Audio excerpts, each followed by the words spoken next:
every year, to be quite frank, a challenge in those days was trying to, frankly, negotiate enough bibs to put our team together so that we can raise the funds, not just to support uh, our work at the first aid stations, but also to support our work more broadly in our first aid station work, particularly in other venues. And so uh, the lead in going into this was we had several meetings with Tom and the folks at the Boston Athletic Association. I think, Karen, if I'm correct, we got a few more bibs that year, and so we were feeling good. Um, and it was a great team, and the team that we had, I was on that. We had a number of trainings, so we would go out and do runs together. We all knew each other. There was a lot of esprit de corps. But as happens in the races, you put yourself in different groups, and once you start the run, the marathon, you're sort of on your own. You're sort of on your own in your head. We had a lot of folks along the side, cheering us on, as happens every year. And many of you may have, if you haven't run, maybe you've been on the sidelines and cheering on folks. It really means so much to have people. And then at about halfway, or maybe before halfway, but I start remembering them halfway. You see the first aid stations that the Red Cross is running. And for me that year, Holly, it was my first marathon, and I started having an ankle issue at mile 13 or 14. If I'm correct, that was maybe Wellesley area, thereabouts. Maybe I was already in Newton.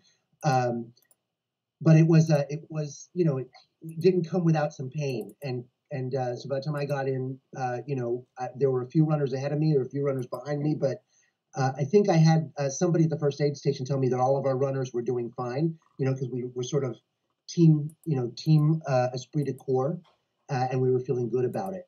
It was like it felt a lot like most years, and I had done a couple of years of first aid stations with Larry at in Coolidge Corner, so I had a sense for what that was. And I was actually really looking forward to getting to see Larry at Coolidge Corner, both because I knew Larry would be able to get me through if my leg was giving me problems, but also I had actually, Larry, you may not remember this, but you advised me to get a friend or somebody to meet me and run me in the last couple of miles. So a friend of mine, Heidi Brooks, met me there in Coolidge Corner and ran me in the rest of the way. And that was really where it was. It felt like we were about to finish. I was crossing, for those of you that know the last few blocks of the marathon course, I was about to cross Commonwealth Avenue. I'm sorry, Mass Avenue. I was on Commonwealth Avenue, crossing Massachusetts Avenue, about to, and I was, to be really frank, I wasn't really in my game. I was sort of in my head, talking myself through my last few steps, and I didn't hear anything. Heidi, who was with me, heard something, and we began to see sirens, sort of zipping by Mass Ave. And we just crossed Mass Ave when they closed Mass Ave to runners, and that became a point where they stopped all the runners. We had just gotten past it, but they stopped all the runners at that point so that people weren't cluttering into what would become the crime scene at the finish line. They did stop us, but they stopped us just before Hereford Street. For those, again, that know, the next block is Hereford.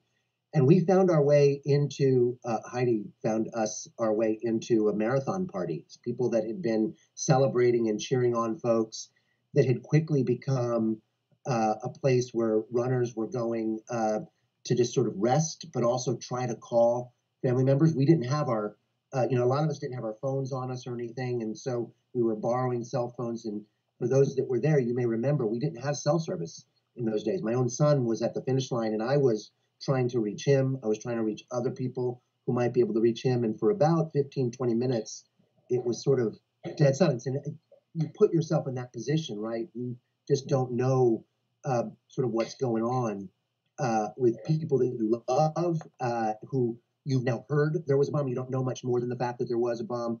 It was a pretty stressful moment, Holly, in that time.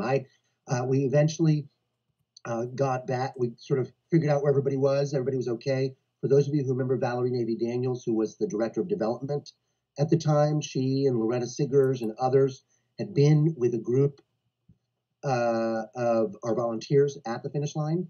They managed to get away. They were only about 150 feet from where one of the bombs had gone off, but they managed to get away. Everybody was evacuated, and we were able to, back at the headquarters, which was at the time still in Kendall Square, for those of you who remember, we were able to take an accounting of all of our team, and we were assessed that folks were okay. That began our response, and I know Deb was there. A lot of other people were part of this response, and I'm happy to sort of give a really high level, Holly, what we did. But I would also invite others if they want to weigh into the specifics. So in the immediate aftermath, again, for those that weren't there, because the finish line was the crime scene, but it was there that people would pick up their stuff when you finished. It gets delivered to the finish line. Many people, particularly people from out of town, couldn't get their wallets. They couldn't get their identification. And we did some canteening on the common and other places, and sort of other places around, while people waited to get their materials. In the days that followed, there was a lot of mental health support that we did, and then attending, and that was for Red Cross volunteers. That was for the general public. It was promoted. We were able to get local radio stations to promote the service online for folks in media, to do PSAs to encourage people to call. We also did a lot of work at the vigils that followed, and there were many, many vigils. It was very quiet work in the back with folks with their vests on, standing at the back and just offering themselves up as emotional support or counseling for folks who were grieving or just who needed to talk to somebody. We were involved separately from that in supporting the One Boston Fund, where there was a lot of fundraising going on. We, as some of you may know, particularly folks, I see folks from the development team, we don't, Red Cross didn't, and I assume still doesn't, fundraise during mass casualty events, and this was one such event. But we were encouraging people to support the mass casualty the fundraising for the Victims Fund, what would become the Victims Fund that Ken Feinberg oversaw, to support both those who lost their lives, families, as well as those who may have lost limbs or otherwise injured in that process. So, Holly, that's a quick overview of what we did and the run, and I'm happy to turn it back to you and others, and I'll be here for questions. Yeah, that's great. Thank you so much, Jarrett. And just to remind everyone, we are recording this. I'd asked the presenters if that was okay. We're going to make it available for folks. So just so folks are aware, just given the timing of it, just didn't work for everybody to join right now. So we will make this available to folks. So why don't we pass it over to Larry to share his experience, and then Karen, and then I'd love to open it up because I think to your point, Jarrett, there are other people on the call here who had firsthand experiences and would love to have them contribute to the conversation as they wish. So, but Larry, I'll pass it over to you. Thank you. Can you hear me, Holly? Perfectly. Okay, thanks, okay. Larry. Want to make sure. So, April 15th, 2013, the temperature at the start was about 48 degrees. A normal time in the station. We set everything up, got ready for the runners, and it was business as usual.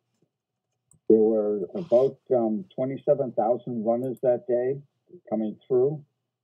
And as we always do, the Red Cross supports all the first aid stations along the marathon route, and we make sure that the runners are safe, including Jarrett.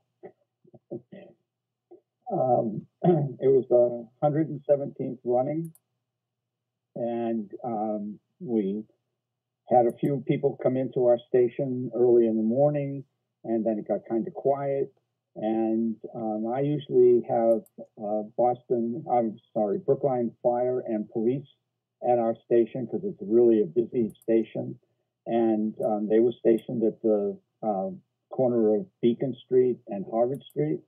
And at 2:49, when the first bomb went off, the police chief came over to me and said, "Something's going on in Boston.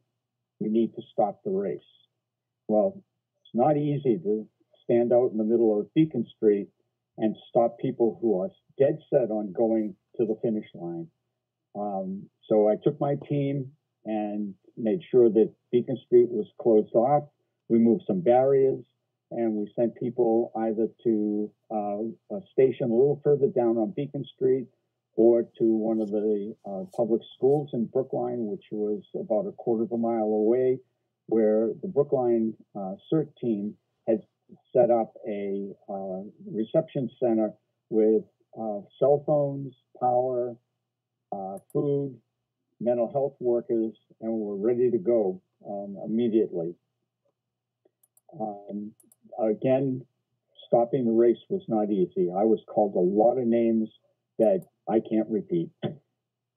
But we were successful in getting everybody off the course and with the help of the police department, moved them to the facilities.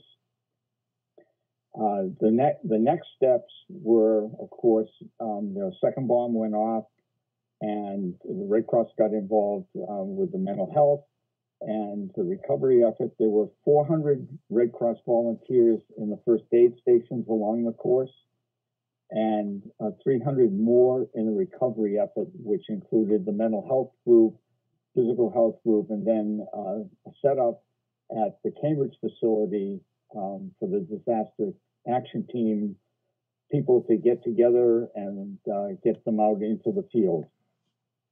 All the materials from the race were, the runners' backpacks and everything were brought to the Boston Common and secured because they didn't know at first whether it was a bomb or a manhole cover that exploded. But everything was requested on the Boston Common, and the runners, as Jared said, couldn't get their material back. Later on, it was moved to the castle, where the Red Cross supported getting mental health people. We had water, food, and made sure that the runners were reunited with their belongings. The next morning, the Red Cross was called and asked to supply some volunteers and a truck to the Arsenal Mall in Watertown. And we set up a center in Watertown to supply water and food to the responders to the bombing. And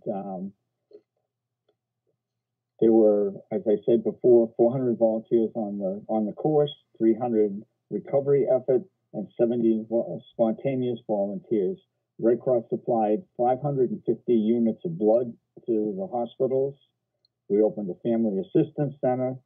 And my dear friend, who is no longer with us, Donna Morrissey, who was the director of communications, touched base with me and just to make sure that we were all okay. The operations center was in Cambridge, was set up for 26 days, where we supported everything that needed to be done. Along the course, when the first bomb went off, as Jarrett mentioned, we lost our communications. So we had no communications back to MEMA or to the people in the Boston Public Library, which was the communications center. I've been doing the first aid station now for about 20 years, and have been captain of the station in Coolidge Corner for 18. It's really a great group. We have the same people that come back. Mr. Jack is one of our members who keeps showing up and coming back. And that's about it for me. And I'll pass it back to you, Holly. Great. Thank you so much, Larry. And thank you for your continued incredible service to the organization and the mission of the Red Cross. So I'll pass it over to Karen. And Karen, if you want to speak a little bit about Team Red Cross and then, and I think now as well, I think Team Red Cross for some runners has been a place where they've been healing as well from the impact of the marathon the bombings of the marathon 10 years ago. So I'll let you speak to that. Yes, good morning. And Larry, thank you for your volunteer work and what you do. It's very critical, and we really appreciate it. 20 years is quite a commitment, so thank you. And Jared, always good to see you. Thank you for coming back. He's very modest. After this unfortunate year, Jared, being the lawyer background, along with Tom Gerth, the executive director who just retired from the BAA, actually came and signed, I think, one of our first agreements with the BAA to supply volunteers and get that all, buttoned up, really nice and neat. And that continues to today, Jared. Your relationship really helped there. So thank you for the work you did, and not only running that day and raising money, but what you did for the community. So thank you. Yeah, the highlight of, as most of you know, we started the marathon team 2012 with 21 runners. We raised $84,000. And right now we have, as Holly mentioned, 65 runners on the team, and we'll probably exceed the $5 million mark. So we've raised a lot of money, Jared. It's been a great run. But I'll have to say, we've had some bad years, right? The first year I ran was 89 degrees. They almost, Larry, you were probably working then. They almost stopped the marathon. They weren't going to have it. It was very, very hot. I was pretty sick the last 7 miles. I walked it in. But every runner finished. Then we had, which I'll go back to, the 2013 marathon, not a good year. Then 2017 was rain and wind. It was just a really bad year. A lot of runners suffered. Some had their best year ever. Some runners had a really tough time. There was wind, there was rain, there was heat in the beginning. It was everything that year. And then we had the pandemic. Now, who can have a marathon on the pandemic? So we had 4 very challenging years. But we're the Red Cross, we get through it, right? We're tough and we're determined. So we're looking forward to this year. They're predicting rain, but as Holly mentioned, one of our runners was just on this morning. Dee is her name. She was running. She was running that year, Jared, and she didn't get to finish. And then because of what she saw, she was right where the second bomb went off and didn't even know what to do. And she saw everybody that was injured, and she said she's coming back this year. She hasn't been running since then, and this is going to help her recovery. And we also have a nurse, Laura Lux, who she's going to speak Sunday at the brunch here. I don't know, Jared, if you remember Laura, but she came on, probably you didn't. She came on 2014 to run on our team.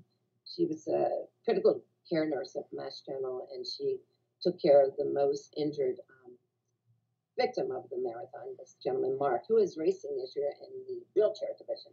So he's making a comeback too this year. But she's run on our team about 6 times now. And when she talks, it's because we helped her recover, to Jared's point of when we run together, we just make so many friendships. And Jared, now if you would see what Heartbreak Hill, they have like hundreds of runners. Deanna's still our coach. We're very lucky that we have from day one this coach who went to BC. He's a professional runner. He's a good coach. He coaches thousands of people. He coaches the marathon team for the Red Cross in Chicago now, and also New York, as well as other charity teams. But he coaches for free for us because we're grandfathered in, and he loves the Red Cross. So we have a great team. We have a lot of good stories over the years. But in 2013, I wasn't running. I was injured. So I was sitting right across from when the first bomb went off. And it was scary. It's probably the most afraid I've ever been in my life. To what Larry said, we thought maybe it was a manhole or a cover, something that blew up. I saw the flame go up really high. I saw the windows coming out of Marathon Sports, which was right across from me. And I just went and looked down because I knew that people were going to be injured. There was a lot of people there. And looked at my friend and I said, we got to get out of here. We were in the stands. First row, we ran out, smoke. By the time we were out of the stands, the smoke was already across the street. And then the second bomb went off, but I thought it was still in front of us because there was so much smoke, and I didn't look left. So until I got out into the middle of the street, which I was standing there shaking, and to your point, Jared, I called my husband right away and said, I'm okay. He said, can I call you back? I said, no, you can't. I'm okay. I just wanted to let you know something happened. And so I didn't know where to go. Our team was going to be meeting at the Westin for a party afterwards. And everyone's like, you can't go to the Westin. So I actually ended up going home, and Nicole, who was our staff partner for the team then, and I started calling people and started calling the runners. And it was very tough, very emotional. All of our runners were fine, but it took us 18 hours to get to the last runner. He was an international runner, went to his hotel room, and he didn't have a phone, so we finally found him at the hotel in the morning, making sure he was okay. We had a runner, Abby, a friend of mine. She finished 2 minutes before the bomb went off. And Abby's two children, parents, and her husband were in the stand sitting right across from the second bomb. And Abby was in Kenmore Square, and she bent down, tied her shoelace, and was walking because she was tired. And a little kid said to her, "You're Red Cross, you're strong, you can do it." And she started running again. And she said this little kid really helped her finish 2 minutes before the bomb came. So lots of stories. Her children were quite upset. It took her a long time to find them. They re-met in the Prudential Mall. But from there on, she could not go to the marathon anymore. And her children wanted to be out of town when it was the Boston Marathon. Behind us were seated a busload of kids from the Newton school, in Connecticut, where there's a grad shooting the year before. And they were supposed to be there for a joyful day. And I just can't imagine those poor kids, what they had to sit through, too. But our runners were all fine. I was walking around the city. It looked like a war zone. We had the National Guards in our park. Boylston Street, as we all know, was shut down for all the way through Friday. No, the following Monday is when we actually gave it back to the city. Just a horrible feeling. And on Thursday, the day that Obama spoke for the memorial service at the cathedral, I was wandering around with a couple of friends in the city, and these people were just walking around, and they were trying to find out where the cathedral was, and they were in the wrong part of the city. So we walked them to the cathedral. There they were, Red Cross mental healthcare workers coming in from all over the country.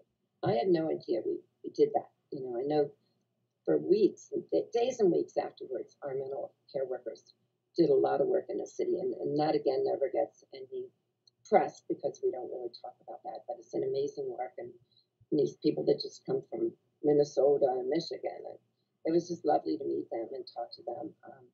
And we had a runner who was helped with all of our runners were called by mental health people.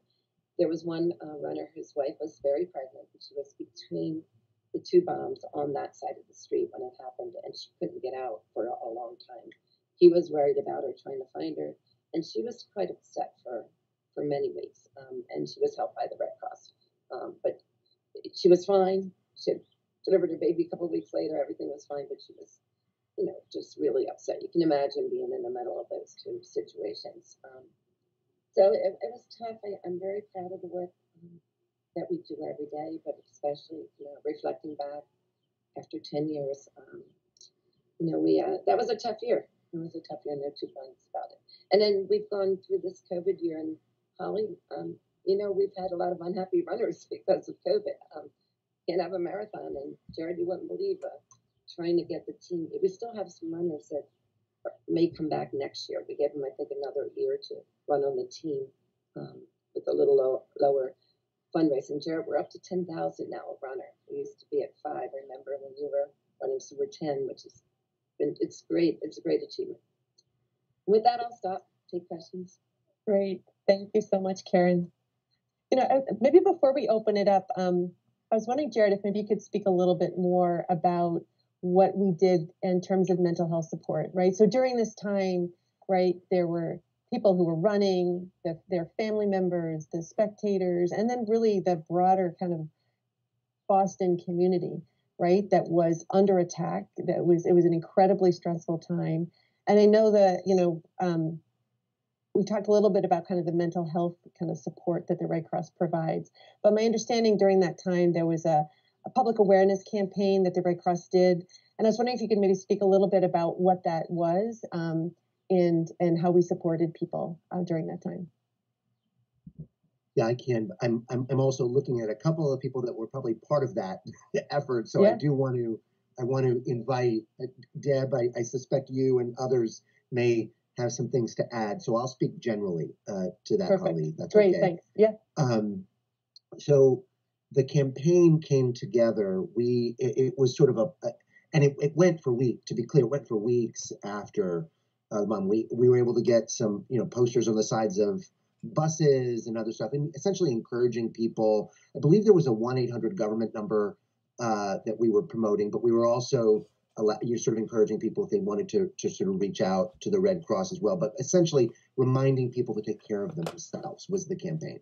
You mentioned it, reminding people that this was a traumatic event and that you needed to sort of do self-care. We were also we were, I think I'd mentioned, we were present in quiet ways. Karen mentioned an example. We were present in quiet ways at a lot of the events that happened in the weeks and months that followed, recognizing that those events could be triggering for people. Also, that it was a place to reach people who were moved to come out, and therefore maybe were people who had been affected or knew people who were affected by it. It was a sort of an outreach strategy that our mental health team followed, and we had lots of wonderful volunteers who were out and about. Some of them would provide, just conversations on site. Some people would set up time to have talks. My own son, who was in the stands, set up time and used Red Cross in the weeks that followed a couple of times. A lot of people didn't maybe in the moment experience a need to talk, but in the weeks that followed, as they processed internally. And so the fact that we were there and that we were reminding people that we were there was really important, in an important way, different from a lot of the other types of disaster responses that Red Cross does.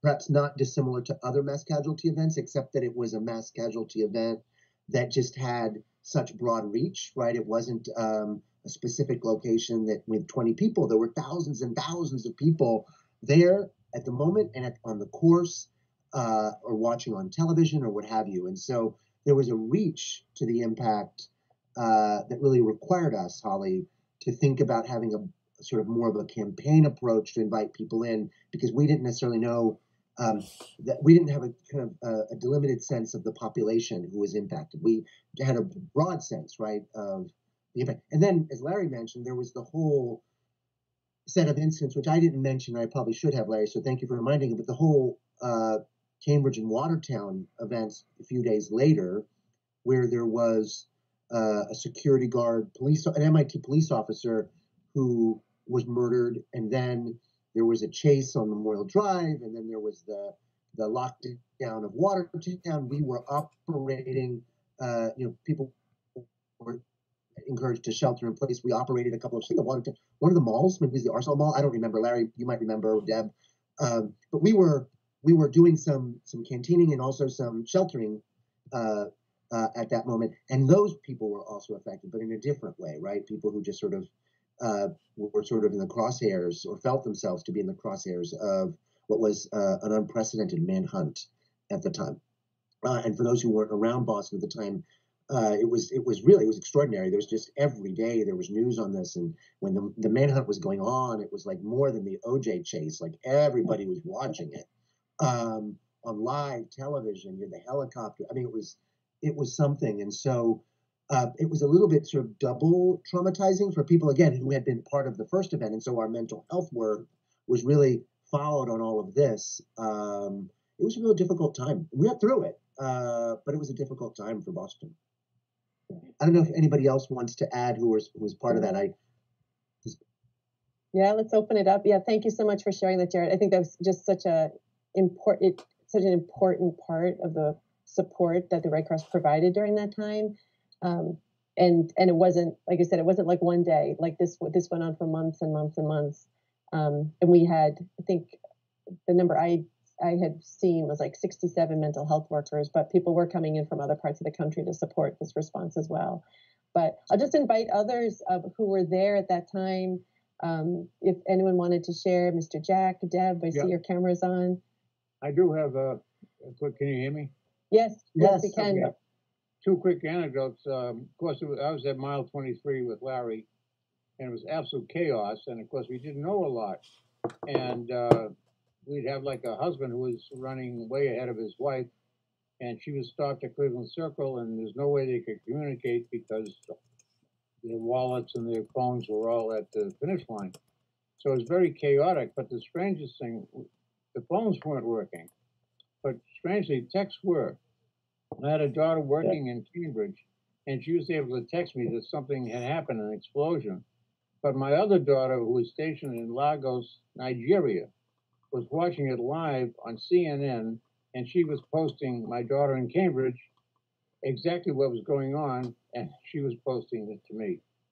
I'd like to also, two quick things. that evening, I was trapped. And I'm trying to get back to my apartment, get on my clothes and everything. And I got a call. Susie Davidson said, "Where are you?" I said, "I'm changing my clothes." She said, "Well, get over here.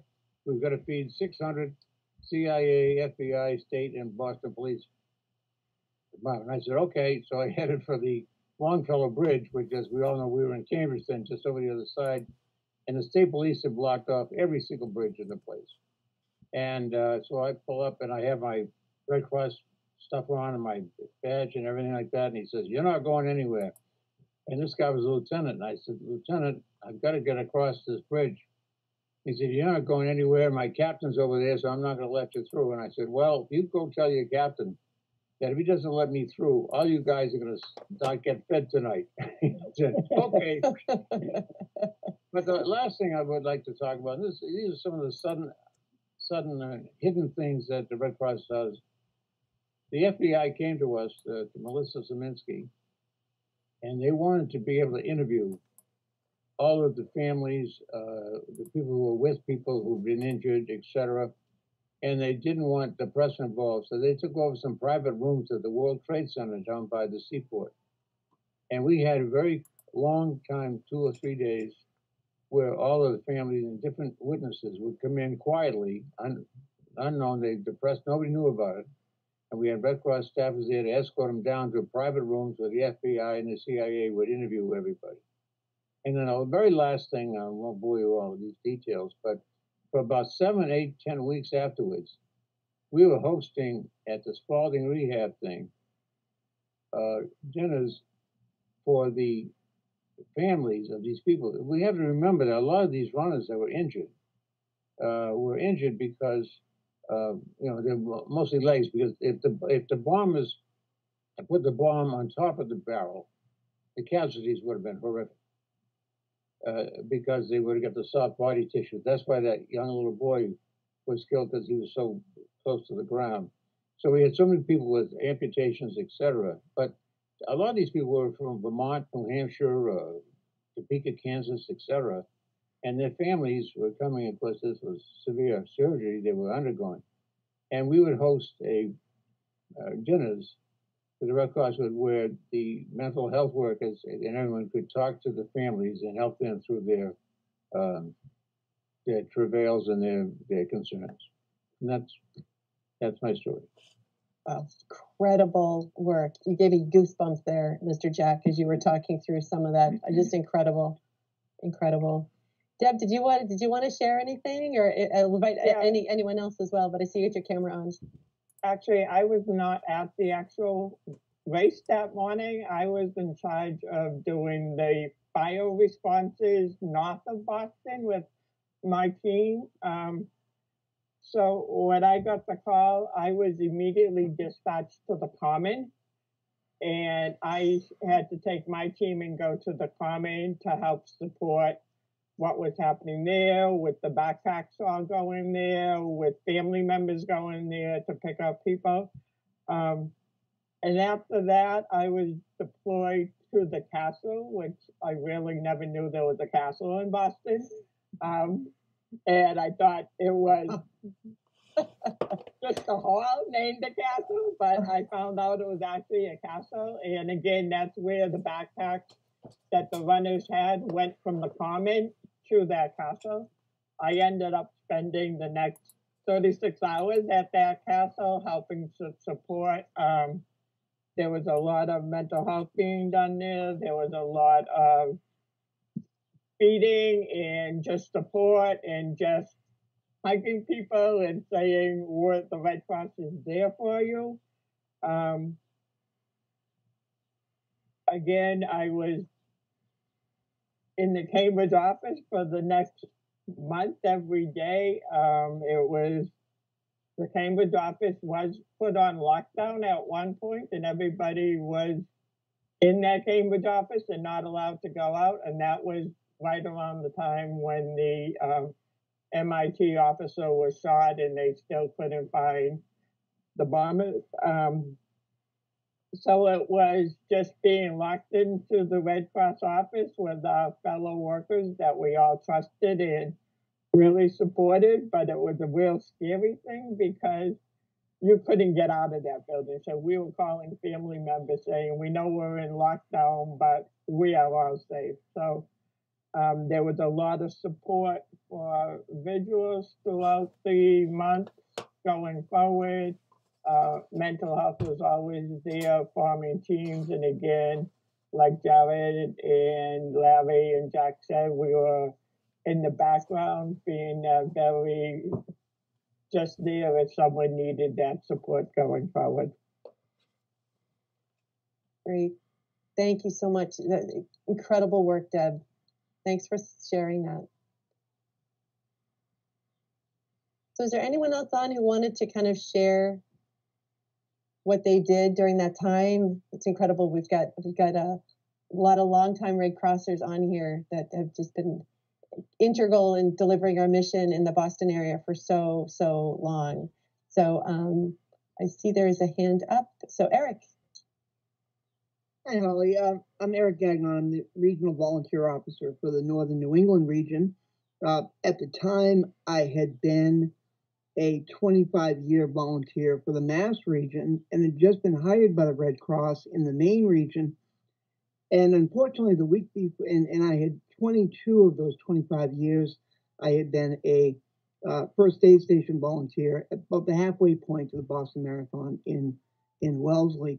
But that particular year, I had been injured the week before and had just gotten out of the hospital, so I wasn't able to attend the marathon.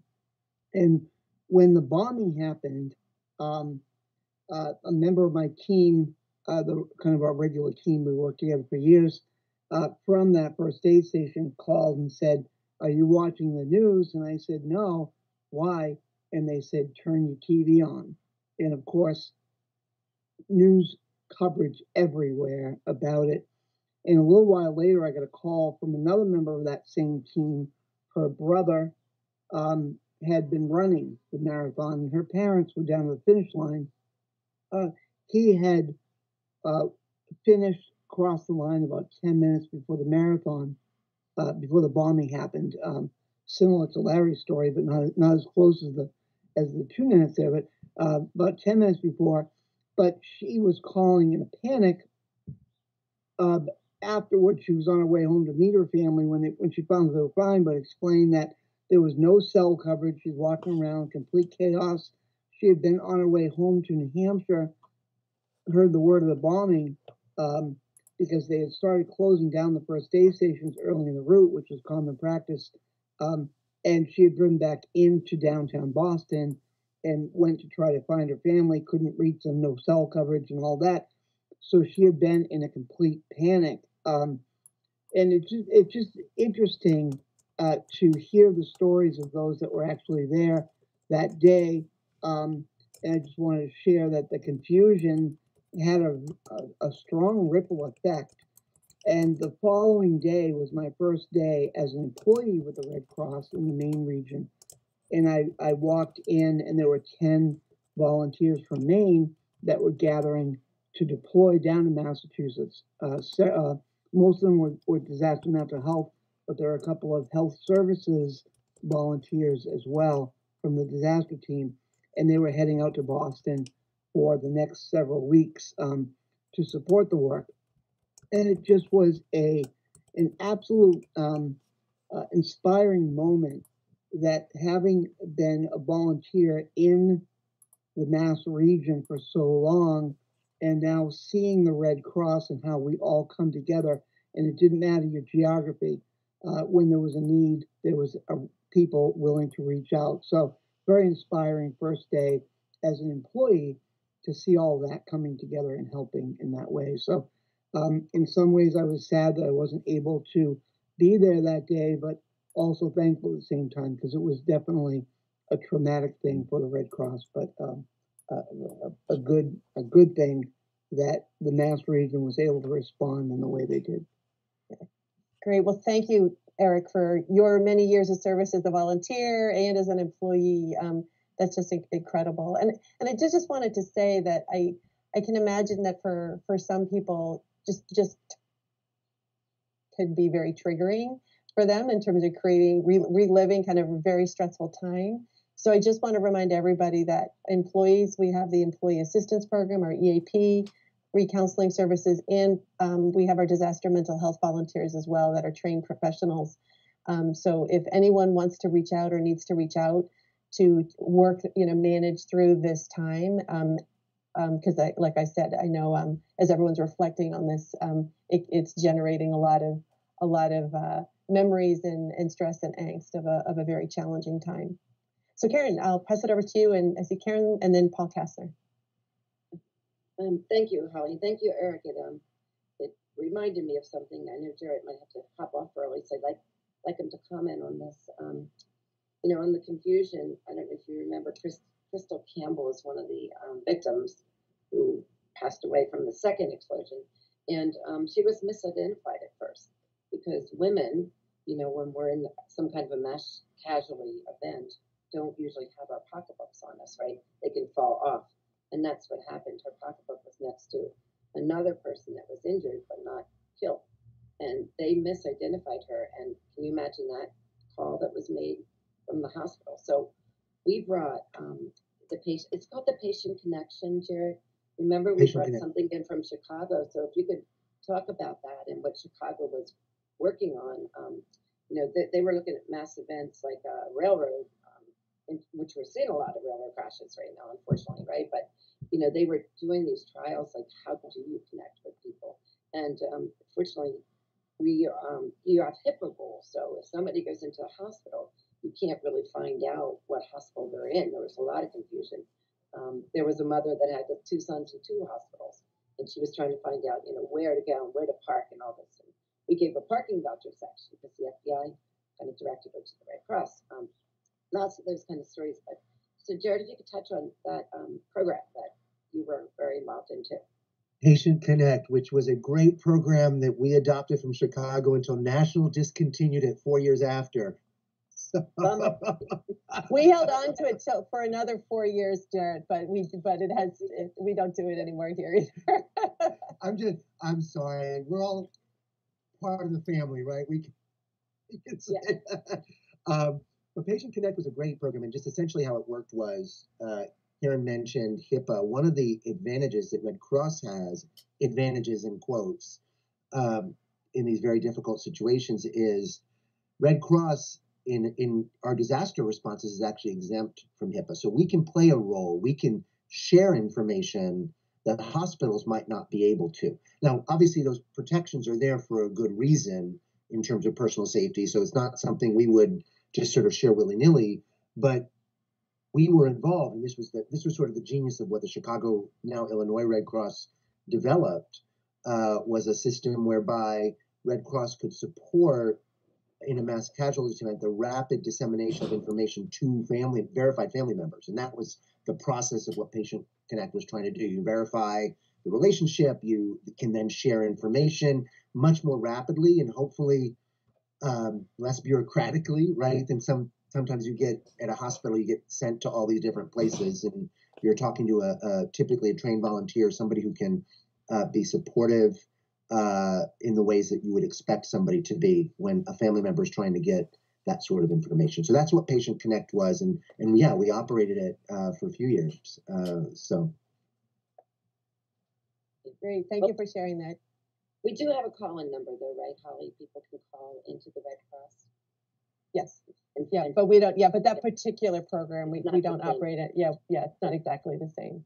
Yeah, but that was a very powerful program, and and as people mentioned, right, they shut down the cell towers, so people couldn't call each other, and people couldn't access information from the hospital. So the combination of all that was incredibly stressful. But they could register with the Red Cross, the Safe and Well or Patient Connect program, which played a really important role in letting people know where their loved ones were and where they were and what had happened to them. Great. So Jared, I know you have to get off in a minute. Are you good for another 5 more? Okay, great. Paul Kastner, I see you get your hand up. Hey, Paul. Hi, thanks. I started my day in the marathon with Larry at Coolidge Corner. And then when the DR was set up at Cambridge, I spent some time there doing my FSI thing, which I'm still doing.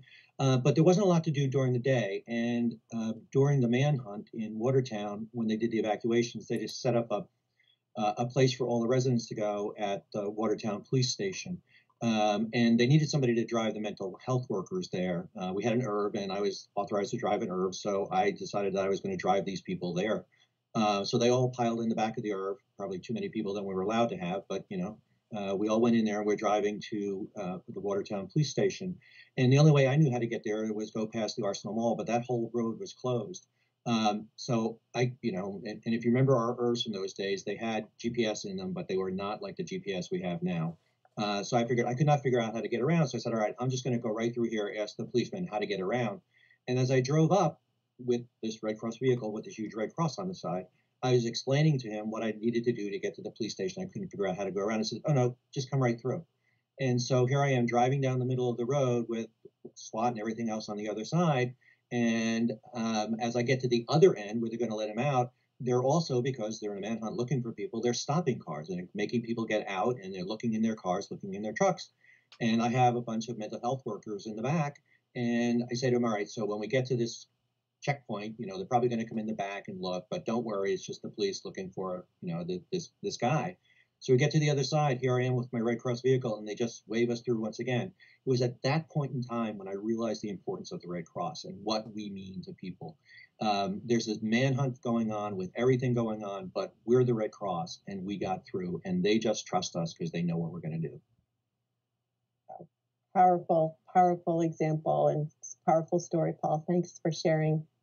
And it's Red Cross, we're there. And I just want to thank Jared, thank Larry, thank Karen and Deb and Paul and Mr. Jack. Just incredible work that was done 10 years ago and that continues today. And I'd like to invite Tim Petoniak. Many of you know Tim. He's our regional disaster officer, to talk about what are we doing today, because the Red Cross continues to be very involved. We've got our great team of runners, 65 runners again this year that Karen was talking about. But Tim, I was wondering if you could speak a little bit about that preparedness. So what are we doing this year to be ready to support the marathon, the runners, the spectators, the public, and make sure we continue with our disaster response efforts if needed? Absolutely. Thank you so much, Holly. And thank you so much for everybody who shared. It's really inspiring to hear these stories. And also, it's just really fantastic to see these people that 10 years later are still here and doing so much work with the Red Cross. Just is amazing. So we're doing a lot of work. And from kind of, I think, just the basic of we don't know, even if there's not a large event, there's still going to be fires, there's still going to be responses. So Sharifa and her team in the metro area have divided and have teams on either side of the race. So if there is a disaster or some kind of fire that happens, we don't have to worry about getting through where the racers are. They can go and cover on each side. So Sharifa's done an excellent job there. We do have 3 course disruption sites staffed where we have folks that are there just in case if there's a need. They are going to be there, unseen and ready to go. We are also staffing our state EOC and our Boston EOC with volunteers to make sure that if something does scale up, we are ready to go there. And we have a general pool of volunteers that have expressed availability in case something does go sideways, we can kind of tap into them. So we've been doing a lot of work. Bonnie Norton's been doing a great job kind of leading the charge there. And we're prepared if anything's going to happen and hoping nothing does, but we'll be prepared if something does. So I see Sandy has her hand up. Yes, hi, thanks, Tim. So I'm one of the co-leads for the Greater Boston DMH team. So in terms of my role in the marathon, just quickly, I was home that day. I was called and did go to the castle that night, went to a vigil, and then spent a couple of days at the Family Assistance Center, which was just an incredible experience of the Boston Public Health Commission coordinating all the agencies. Jamie Berry was there, and it was a wonderful way of supporting the runners and families who came through. So it was a wonder to behold. It was wonderful. So the other thing I wanted to say, I put it in the chat, is if you or someone you know does want DMH support, you can call the 1-800-564-1234 number, and a duty officer will hook you up. I'll be in touch with Ryan about that, I guess. Or you can call me, Sandy Jones, 617-833-0669, or my co-lead, Barbara Tosti, 781-789-9116, and we will find a volunteer to speak to you. Thank you, Sandy. Thank you for that you and your team does every day, and especially right now as we work through the 10th anniversary here. So great. Well, I know we're kind of coming up on time. Again, Jarrett, thank you so much for joining us bright and early, and sharing what happened years ago, and how you led through that, and to Larry and Karen for presenting as well. So really appreciate everyone joining. I couldn't be more proud of the work that this organization does every single day. And this is just a reminder of what we did 10 years ago, and what all of you continue to do to make sure we're there in whatever, the scenario is, to be there for our neighbors and friends and family. So Jared, did you want to say something before? All right. Thank you all. Thank you all for what you continue to do for Massachusetts. Really appreciate the invitation to see old friends today. Thank you. Come back and visit. All right. Thanks, everybody. And again, if anyone needs support as we navigate through this, reach out to Sandy. She's got the contact information there, or the EAP. Okay. Thanks, everyone. Enjoy the rest of the day. Bye. Thank you. Thanks for doing this.